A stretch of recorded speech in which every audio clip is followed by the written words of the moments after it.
All right, welcome back. U.S. President Donald Trump has stunned the region with plans for a permanent pause on immigration on what he terms third world countries. Now, this policy threatens to choke off vital remittances and restrict visa access for thousands of Jamaicans.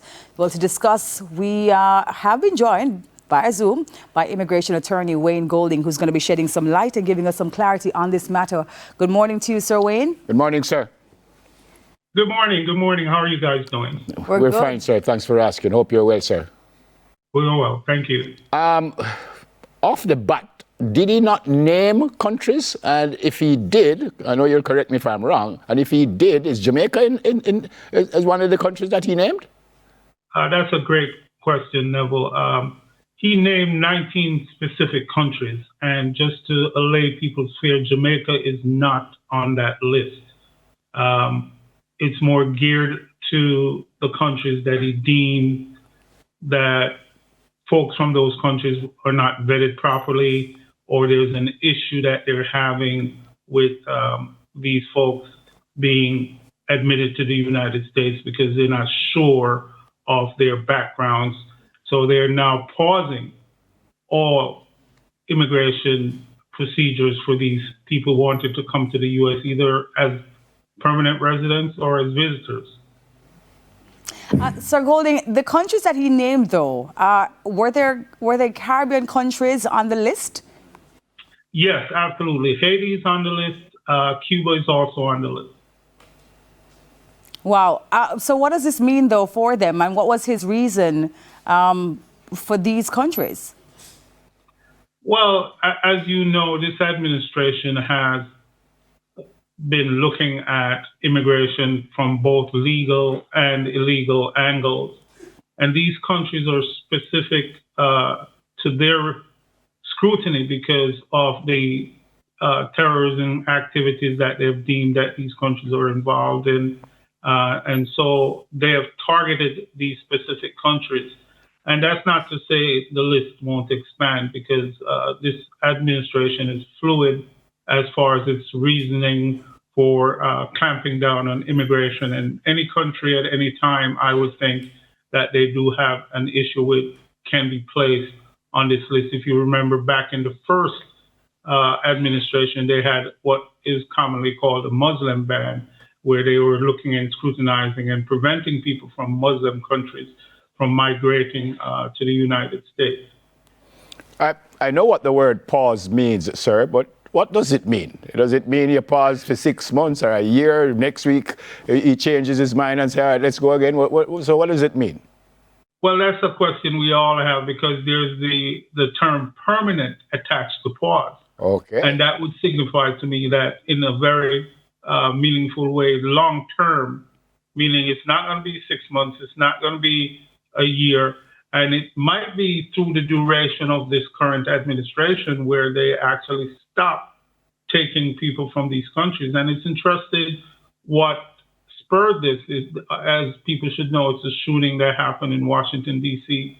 with the National Guard members, with a person that came in from Afghanistan. The interesting thing about that particular person is that, yes, they were admitted under the Biden administration immigration plans for those folks who helped the U.S. government while they were in Afghanistan, who worked with them, and they were let in, they applied for asylum, and they were vetted, but they were actually admitted officially and given permanent residence under the Trump administration. So I do think it's going to be a lot of work. You know, it's very ambitious. They're going to have to scale up to perform this work. So I think because of the priorities that they have, it's going to take a very, very long time. And I don't see any end to it in the very near future. Sir Golding, I mean, we know it, foreign-born nationals are the ones who make up the majority of the workforce in the U.S. I mean, what does this mean now for them? Well, you know, we have been seeing some of the effects, although the labor report has not come out for October yet because of the government shutdown and other reasons. We think it's going to have somewhat of an impact we're seeing from before where employers, farm, especially hotel industry, the kind of work that these immigrants usually do are being affected. We don't know what the pull is going to be on the economy just yet, but one using common sense would tend to think that this is going to, affect the workforce, the employment numbers in the months and probably years to come. I'm not certain if this question means I'm changing lanes here, sir. But what about the folks who are there? Because, as you said, that gentleman was in the United States when I think he killed one of the guards. What about folks who are there now? Is there a concern that he might say, okay, well, I don't like you guys anymore, so go back home? Or... Absolutely a concern, because this policy also relates to people who have already gotten their green cards, or even people who are applying for their green cards. And we haven't seen the rules that have come out yet, but the intention from the policy, as we know, is to re-vet all of those folks who have gotten green cards already, who have gotten their residency already. And this is the power that the government has.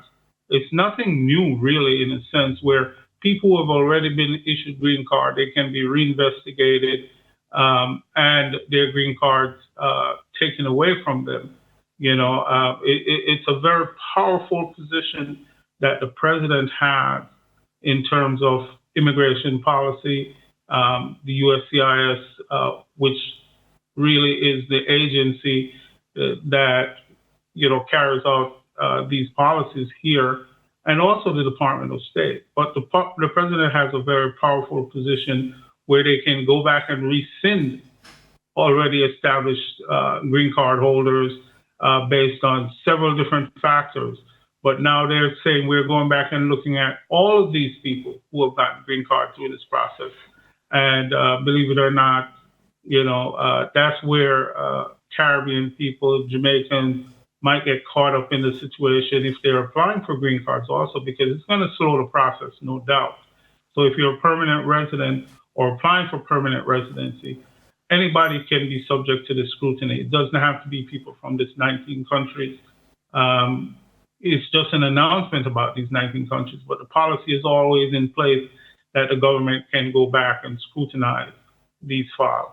Yeah, as you said, 19 countries. Earlier you said it wouldn't surprise you if other countries would be added. I know you can't think for people, or maybe you can. I shouldn't say that. Maybe, who knows, maybe you can. Would it surprise you if Jamaica would have been added to that list? I would say surprise, yes, because I don't think Jamaica has that profile, so to speak. But as I said, this administration can wake up tomorrow morning and decide that they don't like something foreign policy-wise. And as we've seen over the years, they've used the opportunity to cancel visas for certain folks out of Jamaica, although it's very minimal. But it's a policy decision, and it's a decision that the president has in his hand as a big stick over countries, people wanting to migrate to the United States. But Sir Golding, I mean, if the president has his power, some persons may look at it to say, why am I going through all of this? Why not just stay where I am, where I was born, and try to make it work? Especially now, if he has that authority to just get up one morning and say, let me permanently pause your application or rescind everything. I mean, why bother leave? Well, immigration is the lifeblood of the United States, has been for years. And we've seen different policies shift from different countries and different administrations as far as people migrating to the United States. And I don't think it will stop people from migrating. What I encourage people to do is to examine their own individual situation and see if there is any negativity behind it, and whether it's going to be a wasted effort trying to migrate to the United States under certain circumstances. So I advise people not to get indulged in social media and all of these people who are out there giving advice. I advise people to seek out the advice of an immigration attorney who specializes in what's happening here in immigration law in the United States, so that they can get a clearer picture for their situation, whether they're a student, whether they're going to be a visitor, whether they're going to come to this country to work on a work permit, whether they're moving to this country based on a filing for a green card. But what I don't encourage people to do is come to the United States and remain here without permission, because they don't care who you are or what your circumstances are. If you don't have proper status here, most likely you're going to get caught up in deportation, and that's a whole other world. So I would encourage people, if you are planning to come to the United States, as I said before, know before you go. Get proper advice, and don't just do it on a whim and a fancy, because everybody's situation is quite different. Since I have you here, Sir Golding, I want to ask your suggestion, right? What do you tell your clients, though, that would actually increase their chances of not being deported? What do you tell them?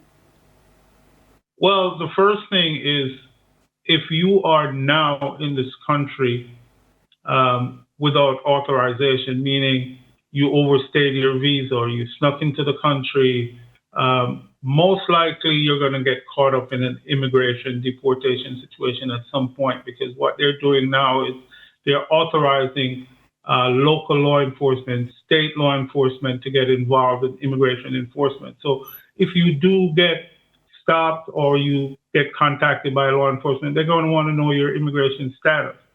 So there are some people who do not have any status who, because of the way the laws are structured, they might have a chance of becoming permanent residents or straightening out their status.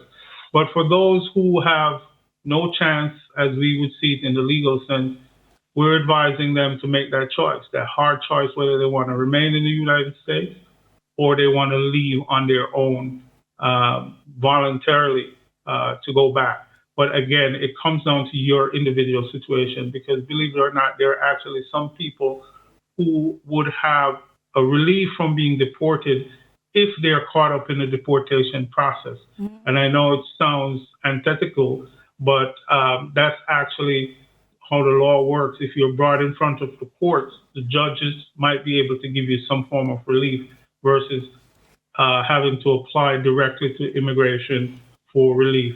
So, different situations for different people. Yeah. So we advise people all the time, go and sit and be honest with your counsel so they know everything, so they can direct you for your individual situation. Yep. Yeah. Final question, sir, is a soft one.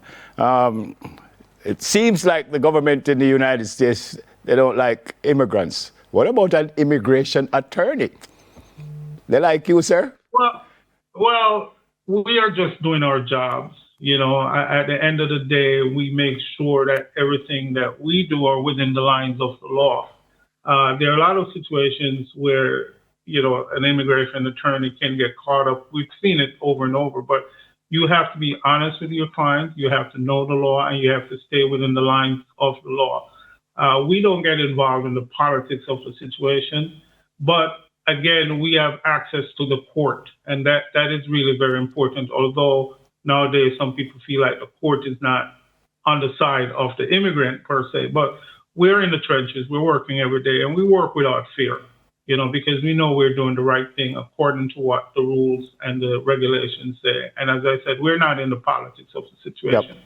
We're there to help people and guide them through the system, and also to be courteous and have a relationship with the government and the government attorneys. It takes two to tango, and we have no fear in that regard. Yep. Yeah. Well explained, sir. Thanks for speaking with us. I still can't get over the permanent pause, which sounds like a contradiction.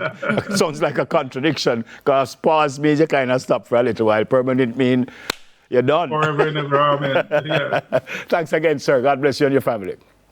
Appreciate it. Same to you, and all the best to all those people who suffered damages from Hurricane Melissa. Our hearts goes out to them. I'm a fellow Jamaican, so it really is something that we are totally concerned about. Thank you, sir. Thank you. Immigration attorney, Mr. Wayne Golding. All right, folks. Up next, how do we rebuild an inclusive Jamaica after the hurricane? Well, we'll tell you that when we come back.